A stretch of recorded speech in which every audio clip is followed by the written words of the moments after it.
So we're hoping this is, the idea behind it is more of a fireside chat than anything. It's not often that as executive committee and as board members and as IWLA members, we get to look back. We always look forward. We want to plan for the future. We thought this was a great time to bring back some of our past chair people and really just have a conversation, ask them some questions,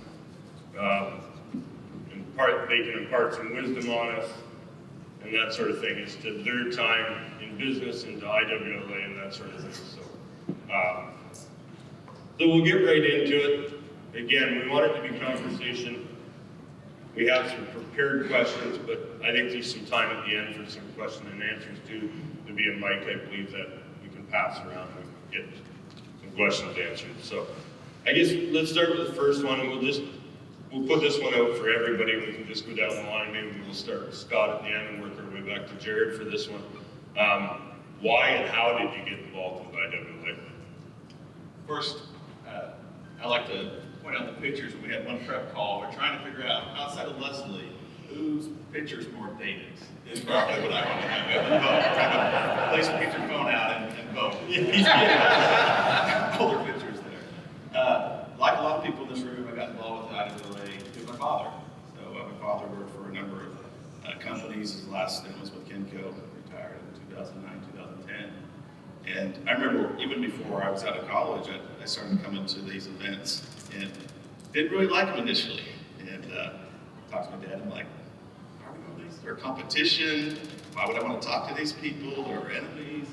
And he would walk in and be like a family reunion, and there's all his friends and family. And fast forward 25 years later, and I feel lucky enough to call many people in this room the same thing. So that's how I got involved with that really initially.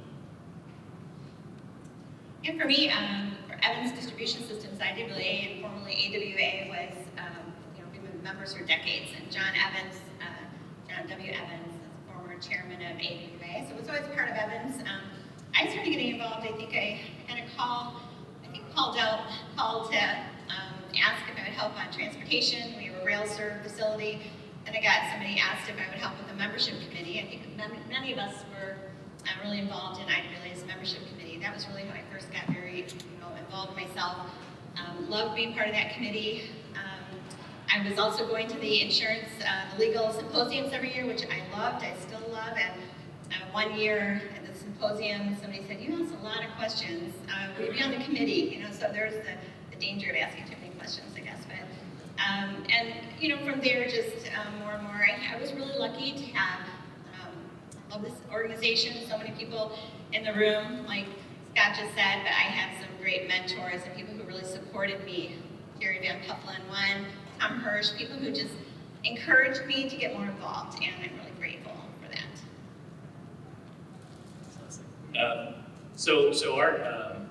I'm fourth generation in our family in the business. Our company was already involved in IWLA, and so when I started in sales. So I went to CLM actually, which became CSCMP.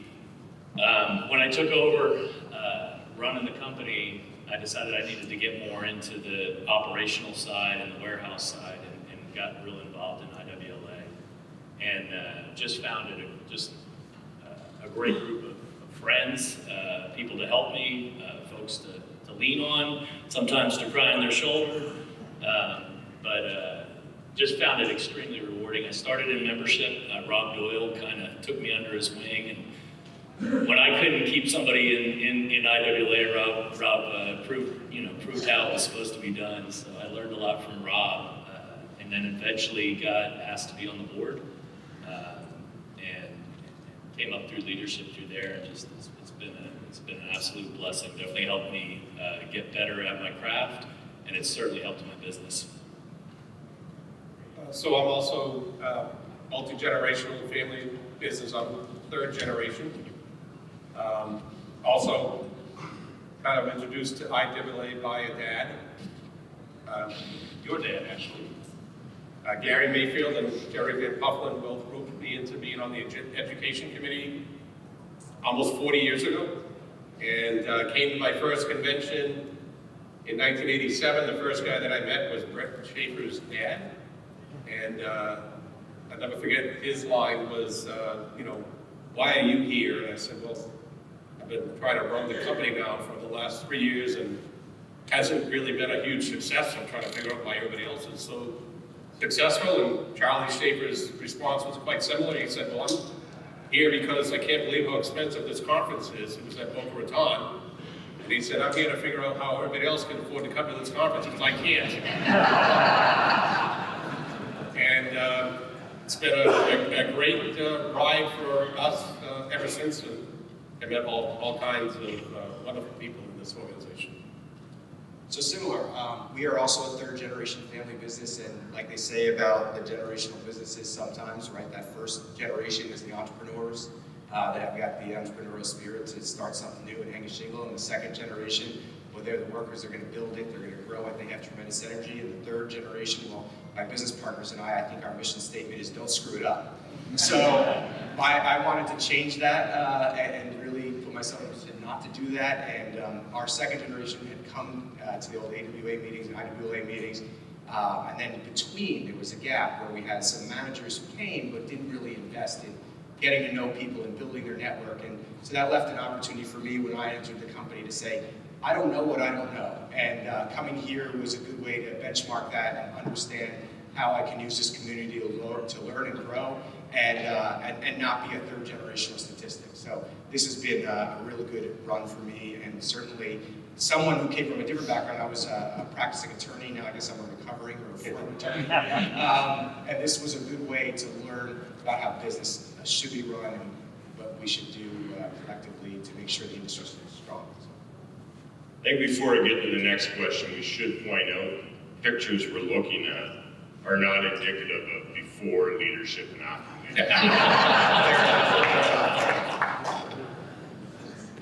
But we'll go right back down the line. Maybe we'll start with you, Jerry, this time we're back to Scott. Kind of tell us why or what led you to get more involved in leadership roles, since we're talking leadership here this morning. Right, so similar to what Leslie alluded to, the way that you kind of have a pathway to leadership here is through the people that you meet and then they ask you to do something. It's sort of the letting you know a little secret. If you're asked to do something, you're just gonna have the opportunity to continue to lead. And if you haven't been asked to do something yet, it's a matter of time to when you ask questions and get involved. For me, I was at, I believe it was a legal symposium, and I met Bruce Stoddard, and we may have been discussing Illinois versus Michigan basketball, and at some point he may have sung the fight song from the Illini, and that became an intro to, hey, he was on the membership committee, and I seemed like a nice young man, would I like to join the membership committee? And then working with Bruce and Leslie, I got asked to do other things, and sort of it goes on that way. It wasn't too long until Tom Hirsch asked me, would you chair the membership committee along with them? And then later on, I'm looking at Rob Doyle, he came to me and said, hey, how about government affairs? You know anything about government affairs? I think you would be great. And I said, I don't know anything really about government affairs. And he said, no, you'll do fine. And with folks like Mark DeFavis and Doug Sibila and Steve Harmon and others who are willing to impart their more experienced knowledge of government affairs, I was able to do it. So it really became a road where the more you dive into, the more you get out of it. And certainly that translated into later being asked to be on the board and then being nominated for the officer role. So again, if you're interested in getting involved, start with joining a committee, learn what committees do, what interests you in those committees, and that really works on getting you through the path to leadership, whether you're looking for it or not. So a lot of similarities, actually. I first joined the board and I was asked to start the Insurance and Legal Affairs Committee. And at the time, everything traces back to Kenko. At the time, Ann Christopher, I was assured, it's no relifting. Ann Christopher in the entire agenda. It's our second highest revenue event that we have after convention. You just need to sell tickets and make sure you don't screw it up. Ann will do everything else. So the next 2 or 3 people that were heading up that Insurance and Legal Committee, we became like the next 3 people in line to become chairman. So after that, I told everybody that comes onto the board, if you don't want to become in that progression to become chairman, stay off of that committee. I think for me it was an opportunity to learn from folks like yourself, Arthur. I mean, when I looked around and they asked me to, I think it helped being from Texas. I think there was a desire to get somebody from Texas on the board, and then the chance to be in the same room with you and Paul Verst and Jerry Van Puffelen and a lot of other great leaders. It was a no-brainer, and it was I felt like the guy who got lucky and got to the final poker table and got to sit with all these legends of the industry, and I just got a chance to leverage that and learn, and it helped me be a better warehouse operator, and I'm thankful to this day for that opportunity. Same, feel really lucky to have been asked. I'll never forget the call that I got. Felt rough.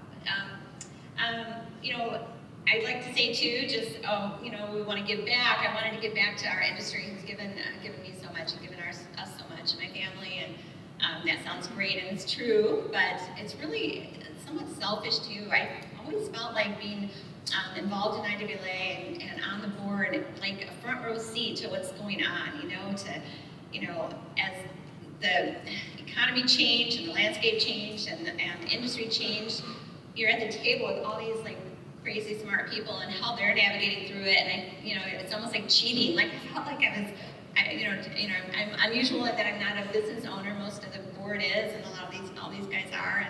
But it just felt like, wow, I get to be here in the front row, figuring out and listening to how everyone else is figuring it out. So it was so rewarding and beneficial.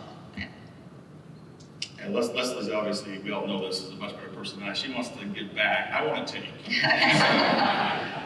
want to tie it all to my father, but I saw him build a network of people in this room that could call in when he had problems and help them solve. And that was my main driver, to try to build relationships. And many people in this room get those calls from me. And it's an amazing industry because we have people like on the board, Mark Vane with Geodis and Jose with FedEx, multi-billion-dollar companies, and I can call them. But I also can call somebody that says one operation in a location that we don't have, or a customer challenge that we don't have, and I learn from them as well. And so my number is by far is the networking ability to help Kenco scale through the context of IWLA. Awesome. And I think we'll throw this next question out to everybody too, because I think it'll be interesting to hear. We may have given some of it away already, but as your time as chairman, identify your single biggest challenge faced, with IWLA leadership, and how do you navigate? Yeah, well, I'll start off just by saying I think that you hit upon it this morning with the award. It was definitely for us, for me at least, it was COVID, the tail end of COVID, and how do we get to the point where we're back to revenue-producing, well-attended, smart educational events and conventions that work when you're coming off a time when people weren't traveling and we had obligations to make up financially and otherwise. So we actually, during my tenure, had 3 conventions within about an 18-month period, which had never been done before. And we had to make sure they were all well-attended and well-planned, well put together.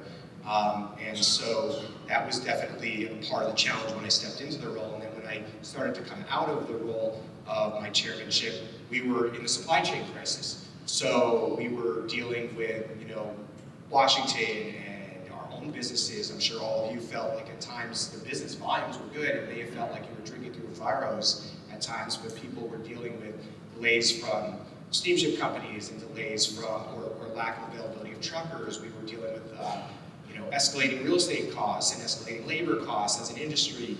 And so it was really, really a challenge, and it was how does this association help our members meet the challenges that they have.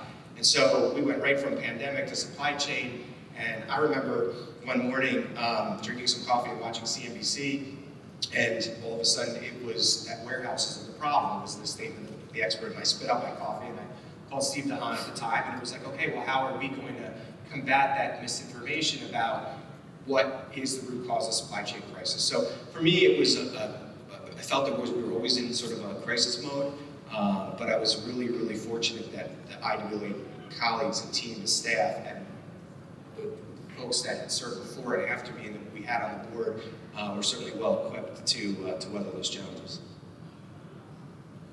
So my biggest challenge is that I'm pretty sure of the last chairman to actually navigate the year that we lost the money. And that was a tough year to navigate. We were, our convention in 2012 was at the Fairmont in San Francisco. And so it's always harder to get attendance in California than it is in Florida. And San Francisco is a very expensive city. And on top of that, we were navigating kind of a new relationship with the captain. The captain had funded a big part of our budget over a number of years, and that was about to change. And I hate to trace everything back to your dad, but your dad did a marvelous job of navigating that new relationship and new economic agreement between the captain. And if not for Gary Mayfield, the association probably wouldn't have thought of it as well as we did. So we had to speak a minute for what he did. I was fortunate. We had a pretty quiet year when I was chairman. We focused on membership, succession planning, and just improving the finances until COVID came along at the very end. And so I had already come out with my wife Denise and our family early to get ready for the conference, and that was a pretty tenuous time trying to figure that one out. We ended up having to cancel the conference. I was really afraid that the conference, the dinner tomorrow night is when the chairmanship is actually officially handed over. So I was really afraid I was going to have to stay the chairman again. But Leslie kind of saved the day, and she said, I'll take it even if we didn't officially pass the gavel. So, but one of the nice things about the leadership continuum here at IWLA is that the past chairman is still very involved. And so, I did get to roll up my sleeves a little with Leslie and work the COVID issues, although she deserves all the credit. And I think, much to the opening speaker's remarks, we tried to address it head on, love people and do what was best for the people. It worked out very well. We navigated kind of a tenuous situation, both for our businesses, but also for the association. Yeah, when Peter was making his remarks this morning, I don't know if you guys remember this, and maybe I remember it wrong, but I think there was an executive committee call, like the week before convention, and it's kind of, you guys hearing about this COVID thing? Is this a thing? What do you guys think about implications with the convention? And you, I think, were the one who voted, I think we should cancel. I think it's a real thing. I think we should cancel. I think, at least me, and I'm sure that you outvoted, but I don't think it's going to be a thing. I think it's going to blow over. So, the wisdom, right? The lack of. But anyway, yeah, crazy time. So I, became chairman in March of 2020, and it was like a team effort navigating through it. Not only totally, like Jared said, reinventing the convention and the sponsorship implications, the financial implications to the association. How do we engage members virtually? What technology do we need? It was a ton of stuff. But it was also challenging chairing our board meetings virtually. I had the chance to watch all these incredible leaders before me chair these board meetings, and now it's my turn, and I'm in my basement office. I actually had a meat tenderizer because I wanted to hold the gavel, so I had my meat tenderizer as my gavel. And it was just, it's hard when we were all learning how to do life virtually, how to do business virtually, and but the board really, I just can't say enough about this association, that Jay and the staff navigating that year through all those changes and the financial challenges, and our board, our membership coming together, those first few days of COVID. I remember Chip Schultz bringing out the mastermind people, and just everybody collaborating and sharing their ideas and their successes and their solutions and their horror stories, and we were all in it together, and I never felt so much the power of this association than that year. It just felt like we all came together, and it was challenging but really rewarding to see this. My church was just post-COVID, and it's really hard to see what they went through, and I was like, well, I'm gonna have a better year. And so my journey with IWLA, I joined the board, it's now 10 years, you're supposed to have three-year tracks max unless you get on the executive committee track. And I think Cliff, I was offered executive committee track a few times, and I turned it down because I knew Kenco was gonna sell. I just didn't know when they were gonna sell. And so I finally decided, let's do it. We hit the track. And so February 14th, I told a couple people this story this week, but February 14th, Valentine's Day, was our Vice Chairman, Sheila Crane, who was a mentor of mine, my mentor. We were at our 50th Kenco anniversary party, 50 years with Kenco. And we were hosting the party, and they knew our leadership team was in it. And then the night before, they sent us an email and said, hey, we want to talk to you at 8 o'clock with the full board. And so that morning, they told us we were selling. And I'm like, okay. And then I was becoming chairman of the IWLA a month later. And so even that day, we talked about me resigning from the board to focus on helping lead the company to sell. And they were like, you got to keep it quiet. You do that, somebody's going to know what's going on. It's like, okay. So I'm thinking, am I going to have a job? Is the XBO going to buy us? And my job, and I think that Daryl said, is the Chief Administrative Officer. Not many people know what that is. It's a definition of an overhead. So I would have been synergied out pretty quickly. And so it was a tough year, so I went in to the convention, and then Steve Don decided to retire. And so I got to not only help that, and then Pat O'Connor, after 40 years, decided to hang him up. And so we all had that in one year. And so I called again, networking, and I remember calling John. I said, hey, John, I saw a second shift supervisor job in Columbus. I could do that job. So it was an interesting year to say the last, but because of a lot of people in this room and staff, we were able to get through it. And journey, I learned a lot. I guess we'll keep going through some questions for everybody to answer. If you don't want to answer, we'll pass on. But I guess give us your biggest accomplishment as IWLA leadership. Something you initiated or whatever that biggest accomplishment was. It's good thing I probably had is me. We replaced Jay with internal promotion, or with Steve with Jay. I'm really happy in the collective performance of the team this past year has been awesome, and as well as Elevate. I mean, most of us really, I love the government affairs, the DC flying is some of my favorite meetings every year. And Pat was so instrumental of that and the knowledge that he had. But just bringing in the Elevate team and the breadth of services they have, I think has been a big win for the association. You want to take a shot at that one? I don't know. I feel like we've talked about it. I think coming out of the pandemic as a stronger association, more tools, kind of a transition to more digital, and I mean we just did a lot of accomplishments, and really, again, I can't say enough about the staff. So a lot of a stronger association after a challenging year, for sure. Yeah, I'd say the same thing. I'm just, pride that the association actually grew stronger through COVID. It wasn't weakened. And a lot of people worked on it. I certainly can't take credit for it, but, having a succession plan and getting that done, and I think that was something I was really happy that we got done collectively as a board, not just me as a chairman. I mean, I think it might have happened after I rolled off. But. Yeah, I would say the year that I was chairman, Joel Anderson announced that he wanted to retire. And that was a kind of a shock to the system for the association, because he had built such a strong relationship with our largest members. People like Menlo and UPS. I mean, the only reason that they belong to IWLA is for our government affairs, your fine work. And nobody could do government affairs better than Joel Anderson. And so that was a lot of uncertainty for the organization. But it was, an opportune time for that transition to take place, because we had a great leader in Paul Burst who was going to bring us through that.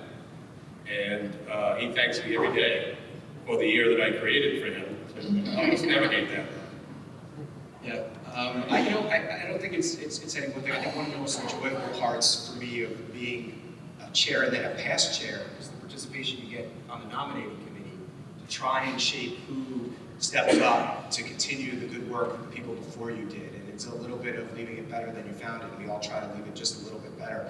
And I thought what was cool about my portion of that was that there had been this group called Emerging Leaders of young professionals in the industry who were coming up, and I felt good about that. A number of our board nominees were folks that had previously been identified as emerging leaders within this group. And so now the emerging leaders are the leaders, and we get to keep going on that route. So I think that, you know, a way to kind of keep that going in this room is that, you know, if you are new to coming to these things, if you are someone with an interest in leadership, and you want to emerge in your career as well, you know, I think that becomes a path going forward to really making some lifelong connections and leading with that. So that was a fun part of the chairman role. The chairman role is to kind of help shape with the nominating committee who will backfill those great positions.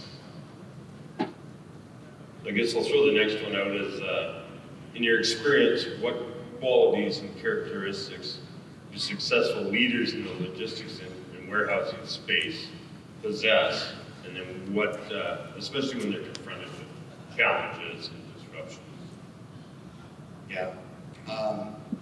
So, I mean, I think that one, you know, we talk about it in all different ways. The speaker this morning alluded to it. You know, I think a good leader is somebody who truly cares about the group they're leading as well as the folks that they're in, that they're working with. And I think the key to that sometimes is being a great listener. You know, and it was for us in the whole COVID time frame, and then into the supply chain crisis, it was understanding what did the association need, but it's not what I thought the association needed, it's what did our members need, you know, what would work and what didn't work. And we were very aware of that. You know, we went and did some virtual events, and we were aware that, you know, so that's not what people signed up for. They, you know, while it was great and we made sure that we were adding value, a virtual convention is a tough thing when the value of convention is being together. So I think you need to listen. I think the second thing is that you really need to be adaptable, you know, and recognize that you could have a path or a plan, and then you hit a roadblock or an obstacle, and you got to be able to not blindly keep going in the wrong direction, and you know, be humble enough to do that. And finally, I think you know, whether it's in your own company or whether it's here, it's, you know, find out what your value proposition is, what you're good at and what you're not, and don't be afraid to admit when there's things that you need to learn and change and adapt to your own style. I think I'm a different leader now than I was 15 years ago, 5 years ago, maybe even a year ago. And I'm not shy about saying, you know what, I was going the wrong way. I need to try something new or adapt to what I was doing. You said pass was an option, right? Yes, we can. Yeah. I would say empathy comes to mind first. You know, just relating to everybody in our organization, up and down all levels of the organization. You know, there's not. We came from some pretty humble beginnings. My company, like we used to lie about our square footage in the annual survey to declare your membership, but we used to lie in the other direction. We used to inflate our square footage so we could feel like we fit in. So, you know, there's not a job in our organization that I didn't once do. And I think that has served us, you know, when I say us, my brother and I think it served us well. You know, we are still able to relate to people at all levels in our organization, and it's been a key to our success. You must have been making more money than me. I lied to keep my dues down. That's most people do. I gotta go the other direction. You know, I think you have to be bold, not afraid to fail. You know, I think that's critical. Empathy was one of the words that came to my mind as well. I think you have to hold people accountable, and I think you have to be deliberate. And I think as I age, I think more about you know, planning and not necessarily just flying by the seat of my pants. You know, so be deliberate in what you do. If you know, the speaker this morning said, there's a lot of work that goes into it, right?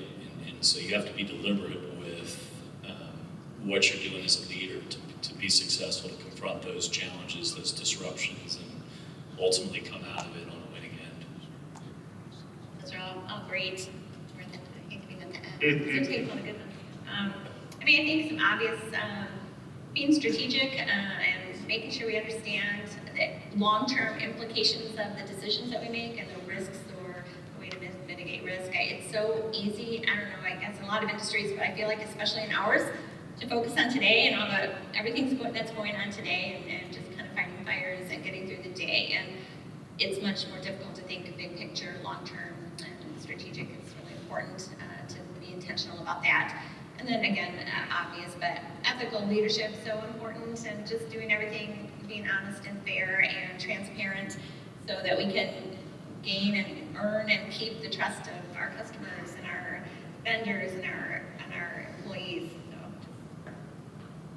To all that, and Jared started, I think listening is so important. It's a skill set that is sometimes rare in how you go, unfortunately. And I look even in this room, we've got the decision makers in this room. I wouldn't know, even know if it's top right at Jay, what percentage of the attendees are like owners of the business. But it's a high percentage. It's like over 60. And unfortunately, Mayfields didn't own Kenco, unfortunately. But my point is, when you're owners in this room, and I know many of you, I think sometimes your employees, because your name's on the side of the wall, are you listening to them? And I think that's something I know most of you are, but I think just in general, whether it's your customers, your employees, being able to take the time and listen to them, that's where a good opportunity. And then just identifying talent. One of my favorite things about logistics is, we're people-based business. We can't make a better widget, right? We have people selling WMS up across the hall, and forklifts, and cabling, all things, but we sell the services our employees provide. And so just investing in talent, the speaker this morning, keynote speaker, touched on it tremendously, I think is instrumental. I can't tell you how many times, I'm sure you guys have the same experience, where we have a troubled site, and it could be a number of different reasons. But when sometimes that general manager turns over, all the problems go away because you hired that right person, have the ability to lead that team's success. So just investing in identifying talent, I think, is instrumental for any job. Thanks. I guess the next one I'm going to ask is, in your experience, how can IWLA best support the mentoring and development of young talent in our industry? I think start right down the line again. I think it is something that we are not doing really a great job of, and probably should put more effort towards. We have the emerging leaders unit, and I think Jared talked about that. You look at the board, and we have Josh and Jeremy and Gavin and so many talented people. And I like to say that they're the young guns, and a couple of them like, well, they're over 40, so they're no longer young guns. But I do think we have to, as an organization, probably reinvest into the talent to get more people, less gray hair than some of us have in the room. So that actually thinks is an opportunity for us, and anything I can really share. I think, kind of preaching to the choir, everybody here, we're all here because we know the value of networking. I think bringing our young leaders to networking opportunities is so important early in our careers. The more networking we do early, it's like an investment that pays dividends throughout our career. So the earlier we do it, I think back to and the educational offerings. I think IWLA does a great job. I went to the basic course, now Essentials, back in 1989, and 35 years ago, and Tim Barrett was there with me. I mean, I still have great friends from 35 years ago at my first IWLA educational event. Scott McWilliams, I mean, just people that were in that class with me. So the more, sending our young leaders, our young professionals to the educational events where they can start that networking, building their network for their careers. And one of the things that I think is amazing that we just implemented a few years ago is the SIGs, those special interest groups, as a way for not just young leaders, but all leaders. But it started with the HR special interest group, and I know Evans we've got somebody in the HR SIG, the marketing SIG, and the operations SIG, and all three of those Evans people who are part of those SIGs just love them and the ability to collaborate and learn from others. And I think it's a great opportunity to be mentored, to mentor, but just to collaborate. So I think those are some things we're doing well, but I think a lot of opportunity to do more. Were you married then and went to the essential schools? I was not. Yeah, Mrs. Barrett, thought that, you know, you and should. He married Now you tell me, right? He went to Michigan, that was never gonna happen. That's true. The Spartan rivalry would have killed it. Exactly. It's fine. Yeah, just thinking of my experience, I went to cost race and RPs was the course that I went to. I remember Bob Moran taught it, and I still talk with, you know, I've kept up with Bob over the years, and it just made such an impression, that leadership in the room. And so I think we have to be strategic. I think the current leaders need to figure out how to get their emerging leaders involved, but I also think we need to be intentional and try to connect with those younger folks that demonstrate leadership in the new way, you know, whether it's social media or something, you know, outside of what we're comfortable with, that's maybe more appropriate to get them connected. But I think once you get in the room and you start to have that information exchange, you know, it's contagious. You see the value right away, and you know, nobody's really everybody's your competition, but they're also your friends. I think allowing your talent to get involved in the programs that IWLA runs is a great way to really forge that. In one of the earlier videos, Liz Toledo, who's one of our senior HR folks, she's been tapped on the shoulder to spearhead a lot of the HR offerings, and even kind of run a half a day or so, I think, at the Essentials course, where they've got some HR content. So that's one. And the other, I would say, I think we under-publicize the whole mastermind opportunity. So Jared and Brett and I are in the same mastermind group. There's 10 of us. We've been together as a peer group for 12 or 13, maybe 14 years. And it's been invaluable to me. You know, that is my best source of learning opportunity, is being in that group with some really bright peers. And I would encourage anybody to, you know, reach out to Chip Scholes. He runs these groups, and he's a pastor. You know, he's awesome at running these peer groups, and I would encourage everybody to you know, think about trying to get involved in them. Yeah, not too much to add here. I think the three things that I'm taking away from this panel is that, you know, one, that you've heard earlier on when we talked about how we got involved, encouraging your colleagues to join a committee or get involved with a committee work. I have a colleague here at convention and recently involved her with the Regulated Goods Committee, who's working on a white paper, you know, talking about what to do when a regulator knocks on your door. So there's no secret sauce to that. I think that the better this whole industry deals with how we handle regulation, the better equipped we are to you know, run our businesses and keep the industry healthy. So, you know, encourage your teammates, your colleagues to get involved with something they may not have been involved with previously. I think that the mastermind groups are absolutely valuable because you conceptually can bounce things off of people. And we're not talking about proprietary information, but if you're trying to decide, do I take the fork on the left or I take the fork on the right? Well, there may have been people in the industry who have been faced with that same decision and can provide some insight, and we've got that within this association.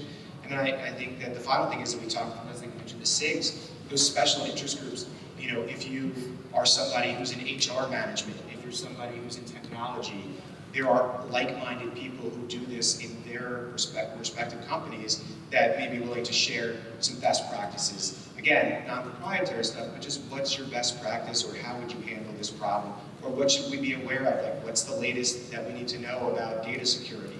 So I think we can get people to emerge and learn and grow and empower the next generation of leadership through these tools that are already there, and just make use of them.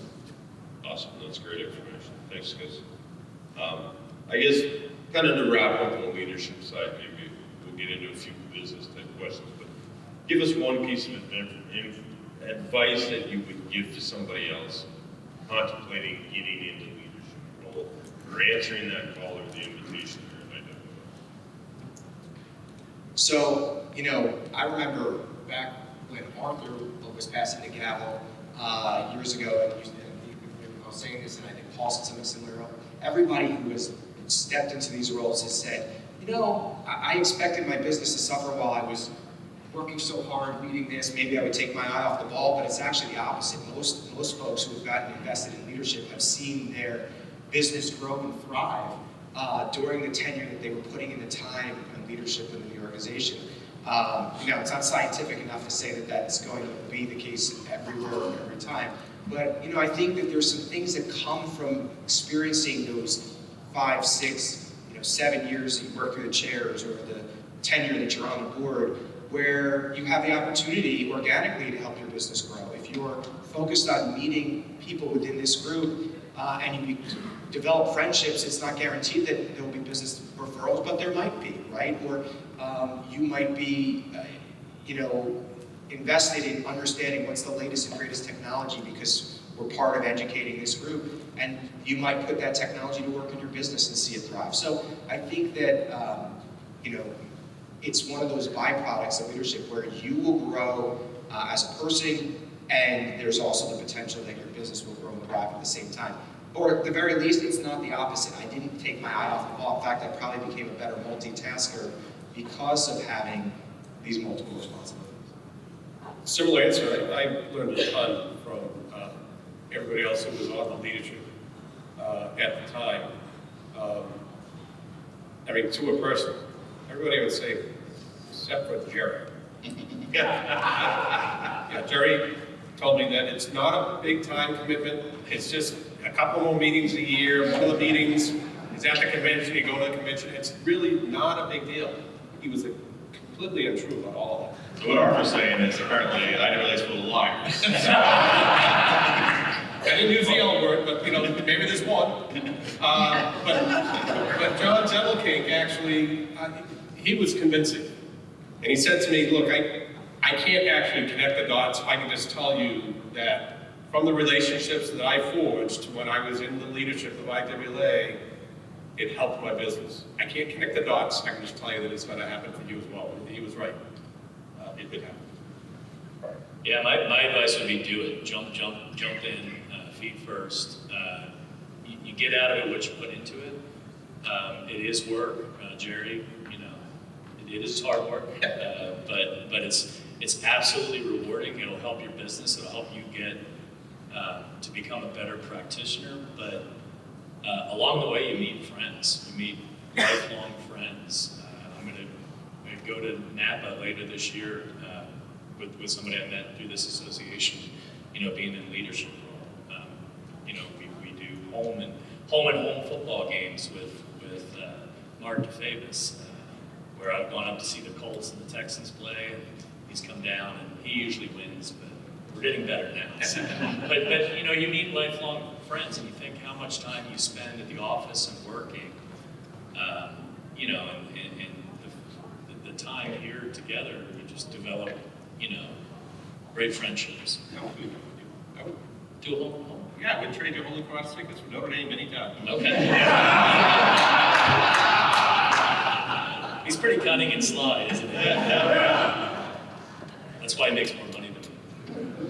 Yeah, I think saying just do it, kind of like I said before, I feel like it's an investment. So the earlier you do it, I think it's easy to say, oh, I'm really busy right now, maybe I'll get involved later. I'll get involved when I'm not so busy. And I think that's a mistake. I just think the sooner the better for your career, for your personal development, and for the relationships. I think do it. Thank you. Said it all. Ditto.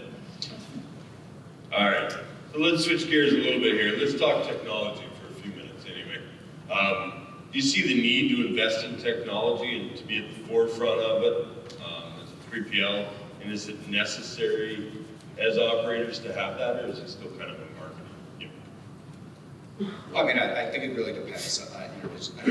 Yes, 100% you need to be aware of technology. Technology, as we all know, in a tight labor market, which we've seen, although things have loosened up a little bit, it's a workforce multiplier, right? So, it's cliche, but I was always taught the adage that, we want to work smarter, not harder, right? So it becomes a tool, if deployed correctly, that can really save you.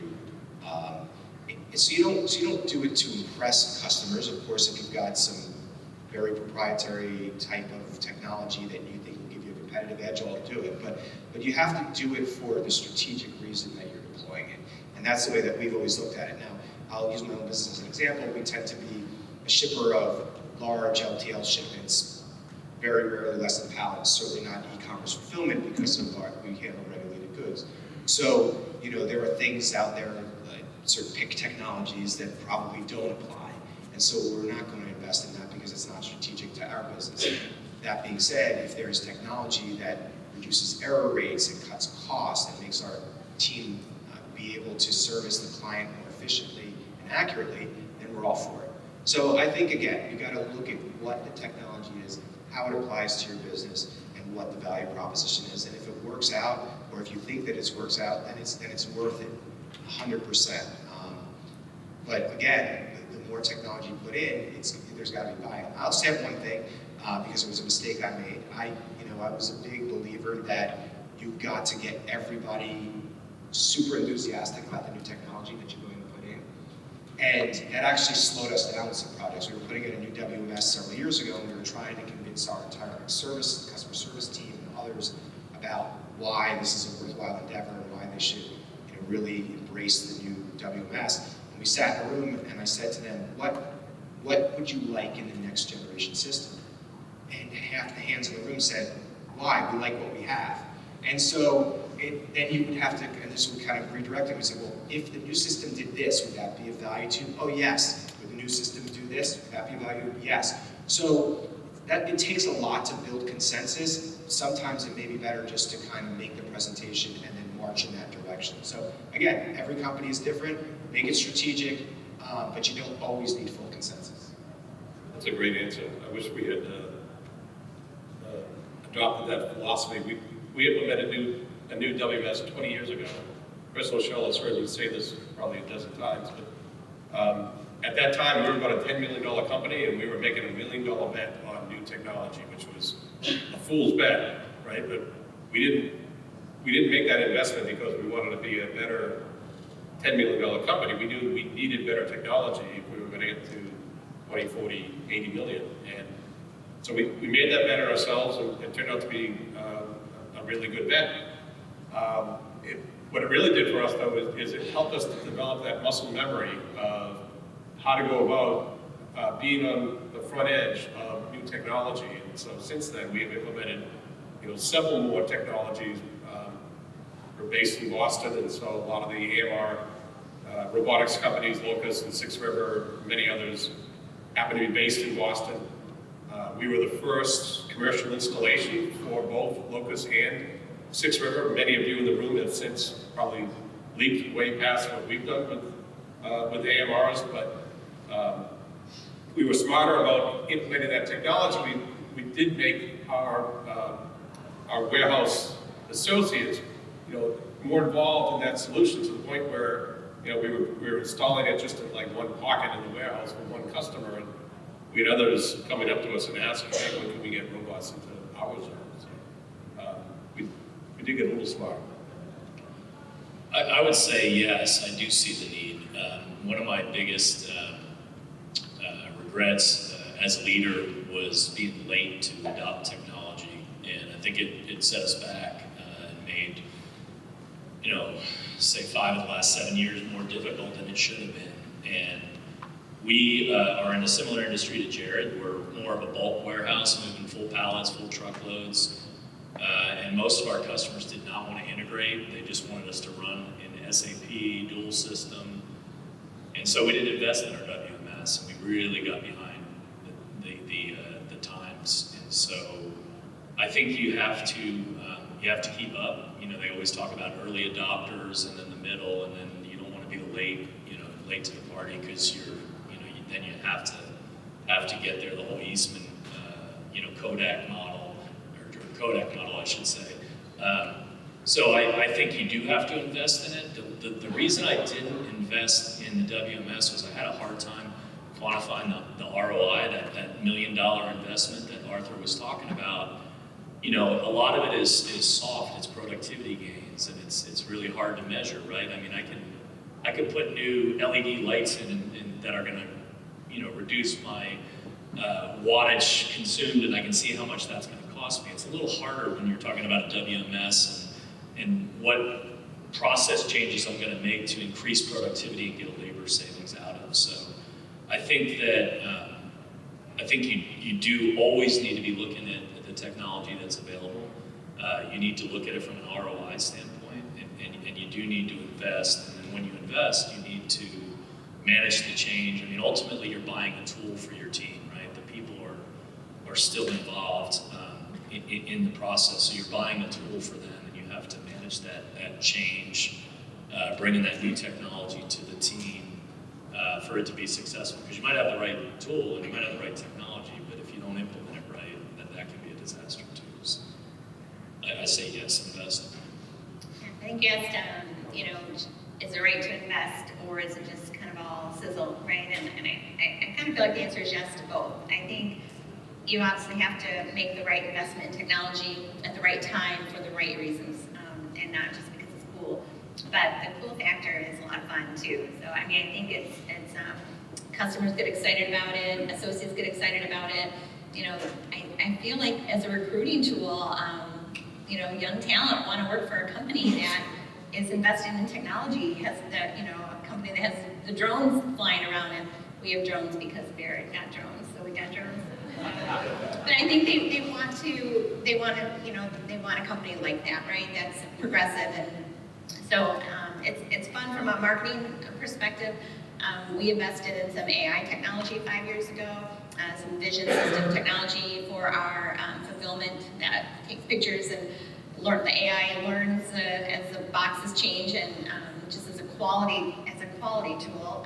But our quality was already pretty good. It really didn't change the quality, but it helped us repurpose our best performers. We no longer had to use our best people for on the quality piece, because that was all automated through the AI technology. Now we could repurpose our talent.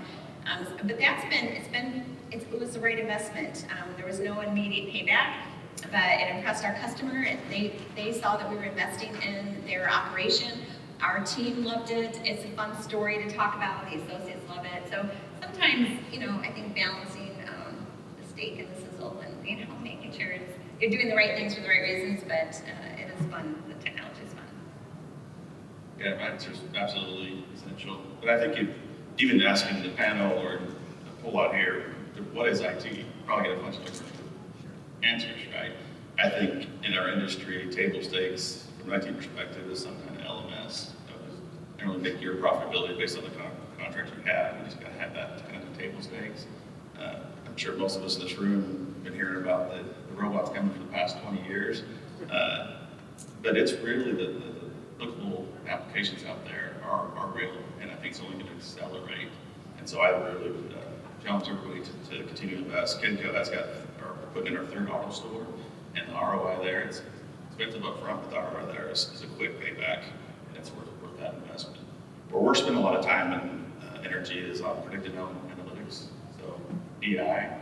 And you think about why customers outsource, people in this room, in my opinion, there's two main drivers. It's either risk mitigation, 50s, 60s, and 70s, a lot of the manufacturers trying to bust unions.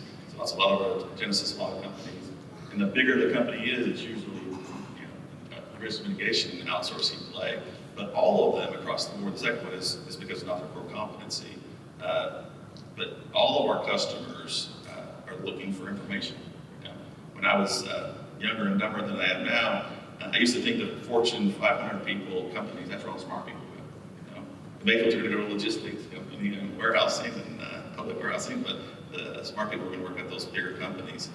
But it's shocking to me how much they don't know their own information. We all have the RFPs, and it's never right. And what we're investing now from a technology standpoint is collecting the data and providing that data back to our customers, things they haven't seen before. And I think the challenge for all of us is we're going to continue to invest heavily in IT. I've got many more questions, and I think I could probably sit up here all day and ask questions and talk to this group as leaders, as business people, as people I've served with. But in the interest of time, I'm going to kind of skip to the last one, and if there's time, we can fill in. But really, looking back on your career in the industry, is there a piece of advice, or is there something that your current self would tell your former self? Maybe I read that because I was going to probably include this in my IT. Peter, if you know this morning, Peter says he always goes to the expo and brings something back of value. The Kenco corporate team don't want me to talk to software vendors because I used to be a sucker for software. And some of my biggest mistakes were not looking at the system and believing what they were telling me without properly vetting those out and making some bad investments that didn't pay off. So that's what I'd like to talk about. Direct to tell my younger self. I think for me, maybe personally, I would tell myself just to trust myself more. I think I early in my career just deferred to everybody else, and it's what I tell my kids, as young professionals, trust yourself, trust your instincts, get comfortable with being uncomfortable, take risks, and do things that make you uncomfortable. I think from an Evans perspective, I would say buy the buildings. I feel like we've been a nearly 100-year successful company because we're conservative, and that's, obviously been a good strategy. But we prioritized, from a real estate perspective, as we were growing, prioritized flexibility. And going back, we've leased buildings for decades and decades, that we could have owned many times. And I think we didn't prioritize navigating that portfolio with owned and leased space. So I would buy real estate.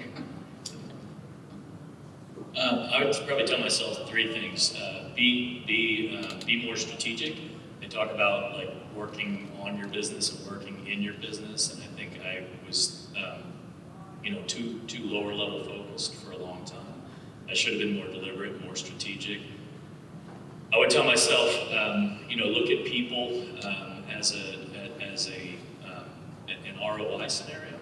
A lot of times I didn't hire somebody because, how can I afford that? I'm not really making enough money, and I didn't look at it as, I looked at it as I can't afford the $250,000 salesperson, but maybe I really couldn't afford not to, right? That was the second thing, and the third is real estate. Real estate piece. I wish I had invested in my buildings versus leasing. I would say probably delegate more. Create more opportunities for the people that report to you to do more of the work that I tend to do myself. So I guess that's more advice from my current self than my 20-year-old self. It's funny because that was going to be one of mine. I wasn't something early in my career I was very good at, but I'm getting a lot more comfortable empowering people to get it done. And even if they make a mistake, or we talked about mistakes earlier today, but the speaker talked about how you can learn from the mistake, and you use the failed mission as an example, but you've got to allow your team to endeavor, try it, make mistakes, and then use that as a teaching moment to figure out how we can all adapt and do it better. It's one thing to make the mistake one time if we're doing it the right way and we're not making that same mistake again because we're evolving as people and as companies, and we're learning through processes and move that way. The other thing for me I found as I got a little bit further in my career, I found my voice. I think if some people in this room knew me or remember me from 15, 20 years ago, I was the quiet person.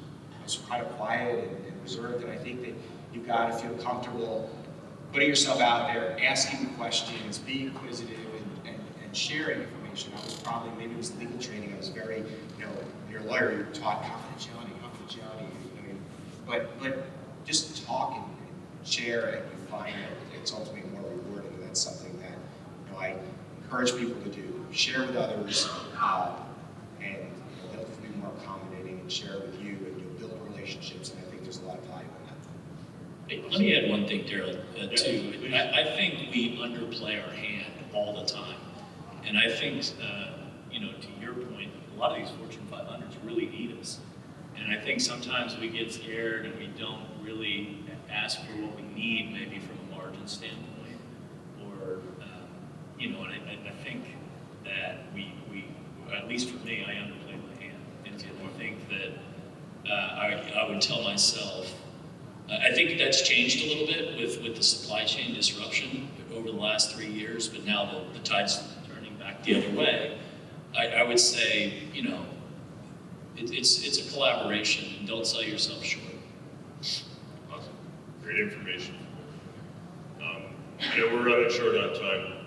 I want to just open the floor for a minute. Is there anything else any one of you want to add to this last piece of information before we wrap up? No. The new IWLA members in the room, this room is full of fantastic leaders like this panel here. These are some of the best leaders in our industry. The best part is they're some of the best people in our industry. We didn't have time for Q&A today. If you have a specific question and failed to get in front of these people today, seek them out in the expo hall here at convention. They will answer, until you're moderator on the panel, they will generally answer all your questions in your calls. Maybe not now, I maybe used all mine up, but they're fantastic people, fantastic leaders. I was so grateful to be able to do this, sit here and ask questions. Make sure you find anybody in the room. They will answer your questions, they will talk to you. This is such a great organization. People like everybody here that make it that way in this room, so thank you.